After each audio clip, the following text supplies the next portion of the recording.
riba. Sebagaimana Allah Subhanahu wa taala firmankan dalam Al-Qur'an, ya ayyuhalladzina amanu taqullaha wa dharu ma baqiya minar riba in kuntum mu'minin fa illam taf'alu fa'danu biharbin minallahi wa rasuli. Wahai orang-orang yang beriman, ittaqullah. Kita pertama diperintahkan oleh Allah selalu bertakwa kepada Allah Subhanahu wa ta'ala. Kita dengarkan setiap khatib selalu wasiat kepada kita takwa, akan tetapi praktek di dalam takwa kurang pada diri kita. Kemudian Allah mengingatkan lagi, ya wadaru ma baqiya minar riba. Hati-hati apa saja yang tersisa daripada uang riba. In kuntum mu'minin, jika kalian memang orang-orang yang beriman kepada Allah Subhanahu wa ta'ala. Fa illam taf'alu fa'danu biharbin minallahi wa rasulih. Jika kalian tidak mau, maka Allah Subhanahu wa ta'ala dan Rasul sallallahu alaihi wasallam, beliau yang memandangkan daripada peperangan. Kita berperang sama manusia ada rasa takutnya, berperang sesama manusia ada rasa khawatirnya, berperang sama manusia ada rasa cemasnya. Bagaimana yang memerang kita adalah Al-Khaliq, Allah Subhanahu wa ta'ala. Bahkan sababun nuzul hadhil ayat, sebab turunnya ayat ini tidak lain dan tidak bukan bermacam-macam. Ada satu kabilah Bani Amir bin Thaqib, yang mana Bani Amir bin Thaqib mempunyai hutang kepada Bani Mughirah.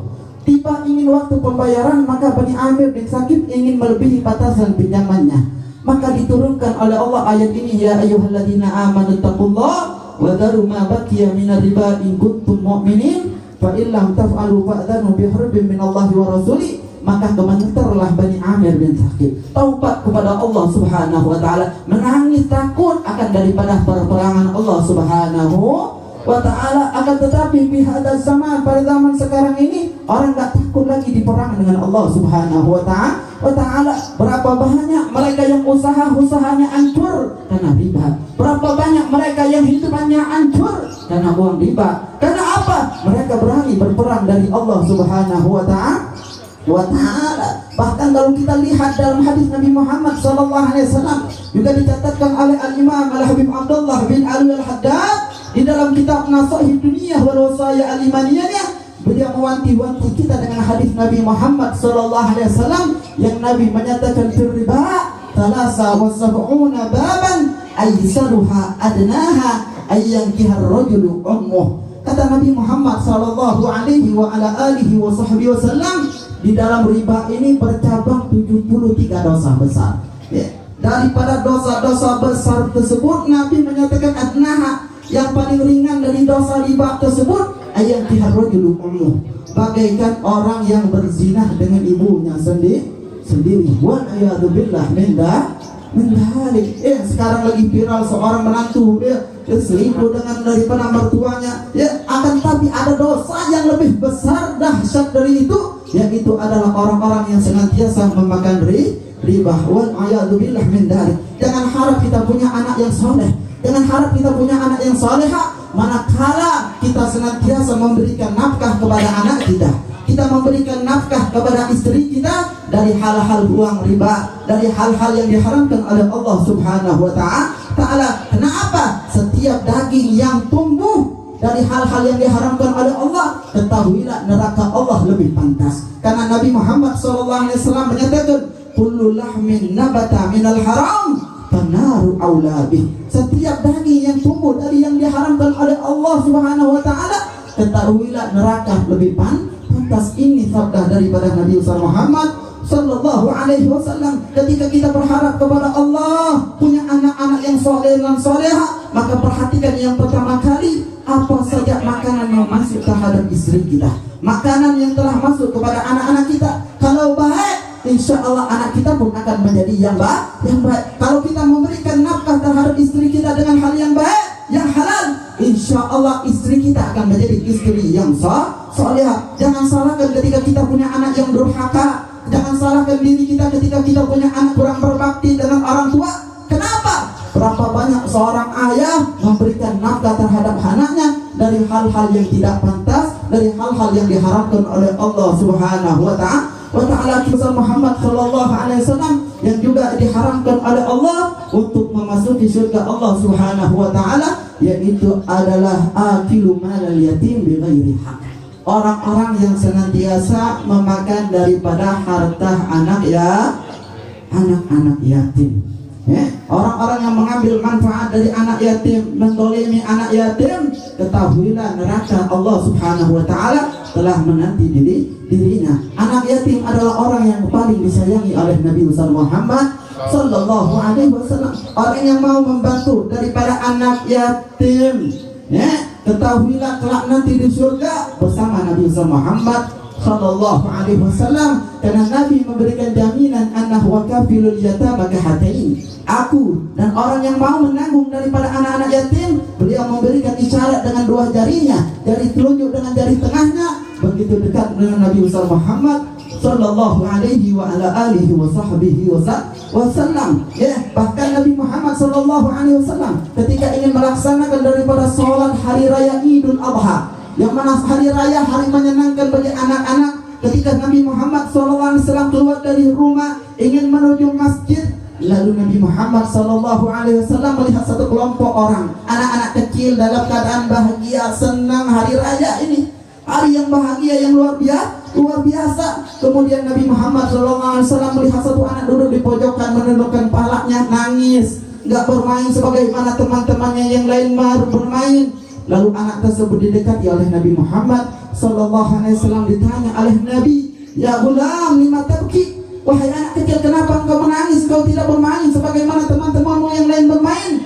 Maka apa yang dijawab oleh anak tersebut? Fa inna abi mata fi ghazwah, sesungguhnya ayahku telah wafat ikut berperang dengan Nabi Muhammad Sallallahu Alaihi wa ala alihi wa sahbihi wasallam. Kemudian ibuku dinikahi oleh orang lain, kemudian aku diusir dari rumah, aku nggak mempunyai makanan, aku nggak mempunyai minuman, aku nggak mempunyai uang, aku nggak mempunyai pakaian yang baru.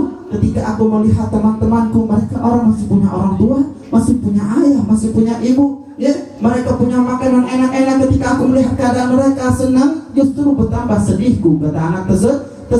Maka anak tersebut dipegang tangannya oleh Rasulullah Sallallahu Alaihi Wasallam, dan Nabi mengatakan, ammah taradha an akuna laka aban wa Aisyah umman wa Fatimah ukhtan wal Hasan wal Husain ikhwana.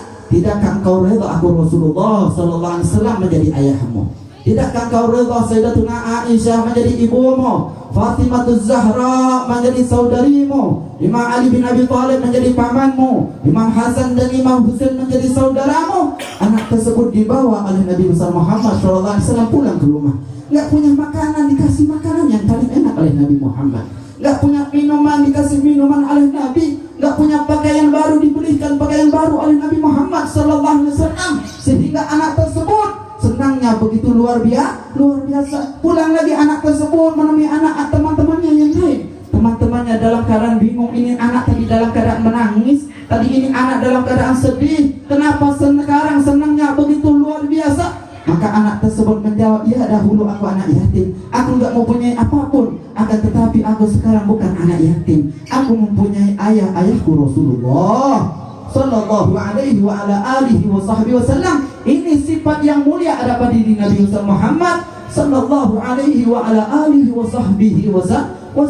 Maka oleh karena itu, kita lihat juga bagaimana almarhum yang kita ingati meninggalkan berapa anak, yang kita lihat tadi masih begitu kecil. Perhatikan mereka, bantu daripada mereka, orang-orang yang membantu daripada anak-anak yatim, insya Allah di surga bersama Nabi besar Muhammad Sallallahu Alaihi Wasallam. Cukup jaminan dari Nabi Muhammad. Kita berharap pada siapa kalau bukan daripada Nabi Muhammad Sallallahu Alaihi wa ala alihi wa sahbihi wasallam. Sayangi mereka, himpani mereka, bantu daripada mereka, memudahkan daripada urusan setiap orang muslim akan dipermudahkan oleh Allah Subhanahu wa taala kelak nanti yaumul qiyamah. Orang yang enggak peduli dengan perkara orang-orang muslim, wabil khusus kepada mereka keturunan Nabi Muhammad Sallallahu Alaihi Wasallam, Nabi telah menyatakan, man lam yahtam bi amril muslim falaysa minna.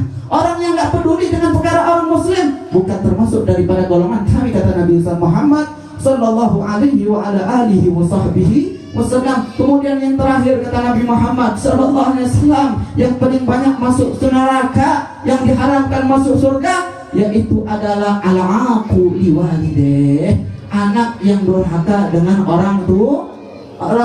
Kita suruh berbakti ketika orang tua kita masih hidup, berbakti. Ketika mereka wafat pun tetap berbakti. Saking mulianya orang tua, hidupnya mereka disuruh diperintahkan berbakti. Ketika wafat pun disuruh kita berbakti. Bagaimana kita berbakti dengan orang tua kita? Ketika salah satu sahabat Nabi bertanya, ya Rasulullah, ayahku telah meninggal, ibuku telah meninggal, hal bagi alayya min birri abawayya ba'da wafatihima. Apakah aku masih bisa berbakti dengan ayahku? Apakah aku masih bisa berbakti dengan orang tuaku? Iya, kata Rasulullah sallallahu alaihi wasallam, kata Nabi, bisa. Yang pertama adalah doa lahumah. Kita senantiasa mendoakan orang tua. Setiap sholat kita apa susahnya baca Rabbil firli waliwa hidayah warhamhuma kama rabbayani shaghira. Itu yang diajarkan oleh Nabi Muhammad sallallahu alaihi wa ala alihi wasallam. Berdoa bukan hanya untuk diri sendiri, doa kepada Allah bukan dalam keadaan kena musibah saja, berdoa kepada Allah ketika dalam keadaan sulit, ada problem kehidupan, baru banyak doa. Enggak, kita selalu berdoa kepada Allah dalam keadaan bagaimanapun. Dalam keadaan susah, berdoa kepada Allah subhanahu wa ta'ala. Dalam keadaan musibah, berdoa kepada Allah. Kenapa? Doa muhul ibadah. Doa adalah pangkalnya kita beribadah kepada Allah subhanahu wa ta'ala. Menunjukkan seorang itu hamba butuh kepada Allah dengan senantiasa berdoa kepada Allah subhanahu wa ta'ala. Dan yakin ketika kita berdoa untuk diri kita, orang tua kita, pasti diijabah oleh Allah subhanahu wa ta'ala. Sebagaimana Al-Imam Al-Habib Abdullah bin Husain bin Tahir, beliau menyatakan di dalam Majmu' Al-Kalam beliau menukil hadis Nabi Muhammad SAW, innallaha yastahyi, sesungguhnya Allah subhanahu wa ta'ala mempunyai sifat malu manakala melihat seorang hamba Allah minta kepada Allah, berdoa, angkat tangan dan menangis merintih-rintih untuk tidak dikabulkan doanya. Allah malu, pasti akan dikabulkan oleh Allah subhanahu wa ta'ala. Yang pertama adalah doa lahumah. Doakan selalu orang tua. Makanya kita wasiatkan kepada anak-anak almarhum, jangan lupa doa kepada untuk orang tua kita setelah kita melaksanakan salat 5 waktu. Doa lahumah wa istighfar lahumah. Kemudian kalau istighfar, kita manusia banyak dosanya, banyak salahnya, kesempatan untuk diri kita muhasabah kepada Allah subhanahu wa ta'ala.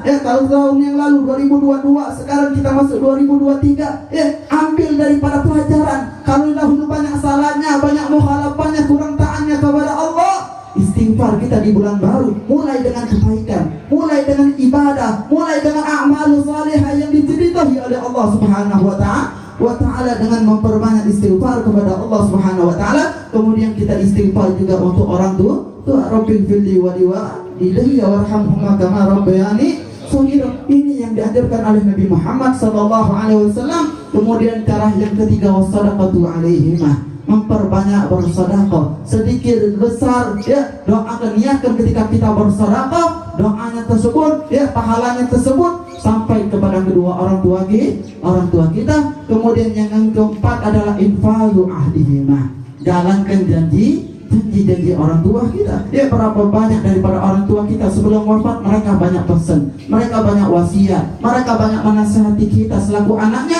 Ingati apa nasihat mereka, ingati pesan-pesan mereka, jalankan janji-janji mereka. Kadang-kadang mereka punya janji terus, wasiat, jalankan daripada wasiat dan janji mereka tersebut. Wasilaturrahim allati lam tusal illa bihima. Kemudian banyak-banyak silaturahmi. Orang tua kita punya saudara, orang tua kita punya kerabat, orang tua kita punya orang saudara, keponakan dan lain sebagainya. Sambung terus daripada tali silaturahmi, jangan sampai terputus kepada kita tali silaturahmi. Ketahuilah orang-orang yang memutuskan tali silaturahminya dengan saudaranya, dengan keluarganya, dengan paman bibinya, tidak akan diturunkan oleh Allah subhanahu wa ta'ala rahmat dari Allah subhanahu wa ta'ala. Yang Nabi menyatakan, inna rahmata la tanzilu ala qaumin fihim ghafirur rahim. Sesungguhnya rahmat Allah tidak akan diturunkan oleh Allah ketika satu kaum, satu saja ada orang-orang yang memutuskan daripada silaturahmi. Ghafirur rahim mal'un walau mata fi jawfil Ka'bah.